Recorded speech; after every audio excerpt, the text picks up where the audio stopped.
Big announcement, that's for sure, coming from Khamenei's office about the retaliation. We'll talk about that in a second more in details, but I want to just show you the maps where Israel is taking hit. So this is the Ramat David camp. This is a military base in Israel, as you can see.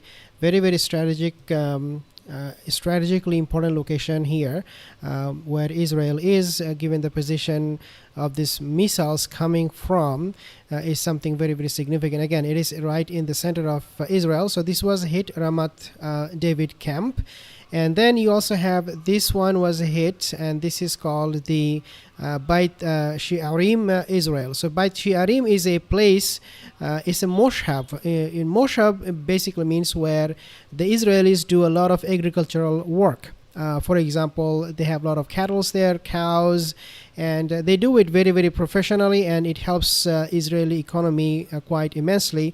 This was hit by Hezbollah rocket, and those cattle, those canopies they have, and the the accommodation they have for those cattle, all of these things were blown up. In other words, what I understand from this kind of attack coming from Hezbollah is that they're probably trying Israel's economy.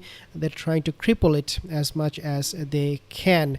Now let's talk more about this particular report that basically says that now Iraqi militia group, they are attacking Israel along with Hezbollah, as we know. This is something very problematic for Israel, and this is going on for a very long time. These Iraqi militias, they're attacking Israel with unified efforts. Basically, what happened is, if you don't remember, Newsweek reported actually this one, August 12th, just last month. Iraqi militia, they have become such a big problem. They have, in fact, warned US and Israel over unified strike from Yemen, from Iraq, from Lebanon. So they are coordinating the proxies these days instead of, in the past, what we have seen, they were very scattered, sporadic, but now they're unifying. They are now asking the Iraqi militia, even Hamas people, the military there, to come and join them. So these attacks are becoming very coordinated. The month of May 15th, there was a report that was published on the Washington Institute. It says the anti-Israel surge by Iraqi militants, matrix and trend. So it was a huge surge. Yemen's Houthis claim joint raid on Israeli ships with Iraqi militia. So you can see Iraqi militia is now becoming a big headache, and they're everywhere. Iraqi militia claim to have launched drone attack on Haifa, and then we have reported on July 1st, came on Xinhua, Chinese news outlet.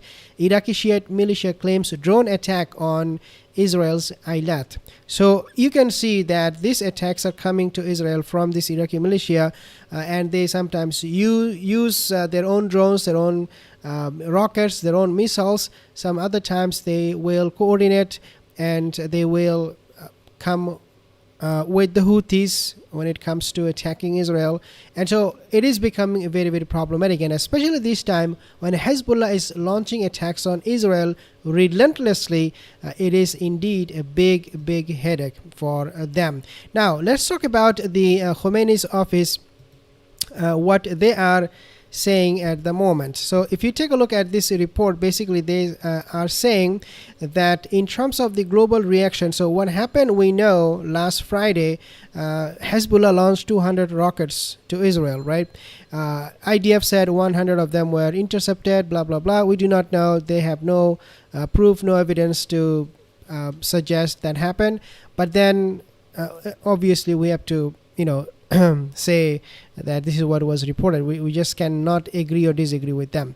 But in terms of global reactions to Friday's events, when Lebanon came under attack, Khamenei's office, they said it was reported that the Iranian Supreme Leader Ali Khamenei's office announced that the response to the assassination of Ismail Haniyeh will come soon, quote unquote, will come soon. According to reports, the spokesperson for the Iranian Foreign Ministry claimed that the Zionist entity, quote unquote, rejects the ceasefire and seeks to escalate tensions and broaden the conflict, quote unquote.